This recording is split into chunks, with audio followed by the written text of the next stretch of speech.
வணக்கம். Hi all. அனைவருக்கும் விஸ்வாவசு புத்தாண்டு நல்வாழ்த்துக்கள். நம்ம தமிழ் நாட்டில் பார்த்தீங்கன்னாக்கா தமிழ் புத்தாண்டு அன்னைக்கு பஞ்சாங்கம் படிக்கிறது அப்படிங்கிற ஹேபிட் இருக்குது. நம்ம கோவிலில் போனோன்னா கூட கோவிலில் கூட நிறையா இந்த பஞ்சாங்கம் படித்து நம்மளுக்கு எக்ஸ்பிளைன் பண்ணுறாங்க. பஞ்சாங்கம் அப்படிங்கிறது, அது தமிழ் பஞ்சாங்கம் அப்படிங்கிறத பார்த்தோன்னாக்கா it relates back to 550 CE, அதாவது காமன் ஏரா 550. அந்த காலத்துலேருந்தே ரொம்ப அவங்களுக்கு இந்த அஸ்ட்ரோனாமிக்கல் நாலெட்ஜ் இருந்தது.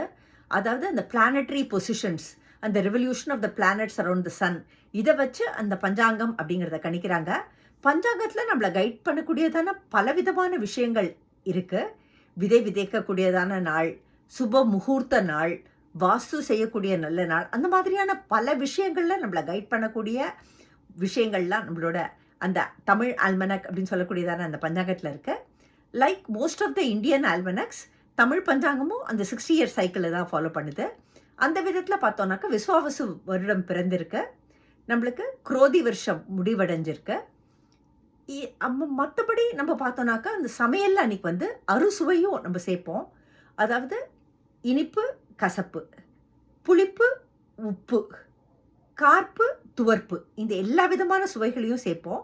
இதோட இன்னர் மீனிங் என்னன்னாக்கா, வாழ்க்கைங்கிறது எல்லா விதமான சுவைகளோடு தான் வரும்.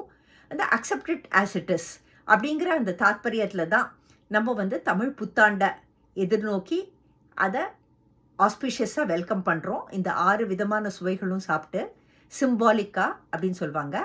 ஸோ எல்லாருக்கும் தமிழ் புத்தாண்டு நல்வாழ்த்துக்கள். Thank you all.